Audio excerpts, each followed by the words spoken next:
Hello दोस्तों, स्वागत है आपका एक बार फिर हमारे चैनल द रूरल एरा पे। आज हम बात करने जा रहे हैं ग्लोबल हंगर इंडेक्स यानी कि वैश्विक भूखमरी सूचकांक के बारे में, जो कि हाल ही में जारी किया गया है। तो चलिए वीडियो को शुरू करते हैं। सबसे पहले हम GHI यानी ग्लोबल हंगर इंडेक्स के बारे में जान लेते हैं कि ये होता क्या है, किस आधार पर इसको तैयार किया जाता है और कौन एजेंसी है जो इसको तैयार करती है। GHI एक वो रिपोर्ट है जिसमें कुछ आंकड़ों की मदद से किसी भी देश की भूखमरी को दर्शाया जाता है। पर यह रिपोर्ट किन मापदंडों के आधार पर बनाई जाती है, पहले उनके बारे में बात कर लेते हैं। तो GHI रिपोर्ट मेनली 4 पैरामीटर्स को लेकर बनाई जाती है, जिनमें पहला है अंडर नरिशमेंट यानी कि अल्प पोषण, दूसरा है चाइल्ड स्टनिंग यानी कि बच्चों का बौनापन, तीसरा है चाइल्ड वेस्टिंग जिसका मतलब होता है गंभीर कुपोषण, और चौथा है चाइल्ड मोर्टेलिटी जिसका मतलब होता है बाल मृत्यु दर।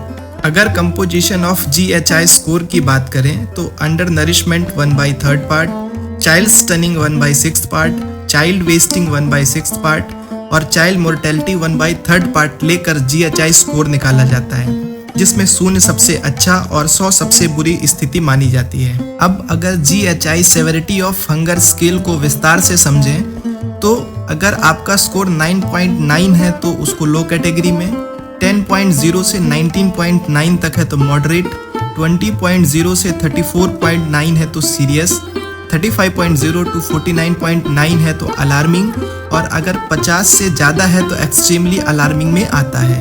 ये डेटा एक पर्टिकुलर एक सैंपल साइज के आधार पर निकाला जाता है, उसमें करीब 3000 लोगों को शामिल किया जाता है। तो हम अब ये मान लेते हैं कि आपको GHI का फंडामेंटल आइडिया हो गया होगा। तो अब बात कर लेते हैं GHI 2023 की एक रिपोर्ट के बारे में। आपको ये भी बताते चलें कि GHI की रिपोर्ट 2 यूरोपियन NGO तैयार करती हैं, जिसमें पहली है कंसर्न वर्ल्ड वाइड और दूसरी है वेल्थ हंगर हेल्थ। ये रिपोर्ट उन्होंने पहली बार 2006 में जारी की थी। तो वापस आते हैं अपने मुद्दे GHI 2023 की रिपोर्ट पे। तो 12 अक्टूबर 2023 को GHI की एक रिपोर्ट आई जिसमें भारत 111वें स्थान पे है। 2022 में भारत 107वें स्थान पर था।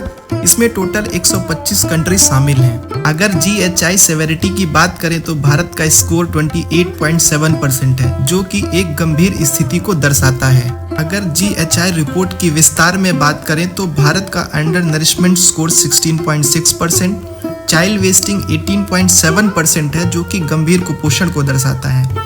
इसके साथ ही साथ बाल मृत्यु दर 3.1% और 15 से 24 वर्ष की आयु की जो महिलाएं हैं उनमें एनीमिया की दर 58.1% है।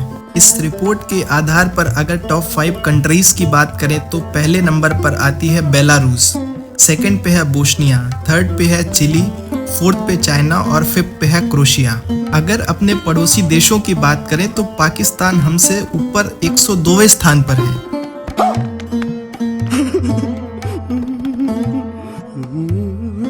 और Bangladesh 81th position, Nepal 69 position और श्रीलंका की रैंक 60 है।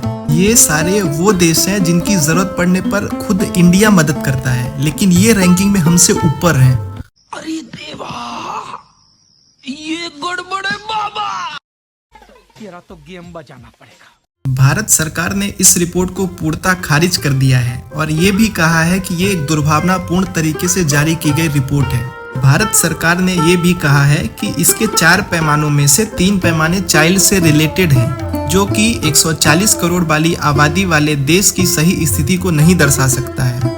और साथ ही ये भी कहा कि जहाँ की आबादी 10-15 करोड़ है वहाँ भी 3000 लोगों का ही सैंपल साइज होता है, और जहाँ 140 करोड़ की आबादी है वहाँ भी। तो इस रिपोर्ट में हम वास्तविक स्थिति का पता नहीं लगा सकते हैं। तो इस तरह से GHI 2023 की रिपोर्ट का भारत सरकार ने पूरी तरह से खंडन किया है। तो चलिए आज के लिए बस इतना ही। इसी तरह इन्फॉर्मेटिव वीडियोस के लिए आप हमारे चैनल को कर लें सब्सक्राइब।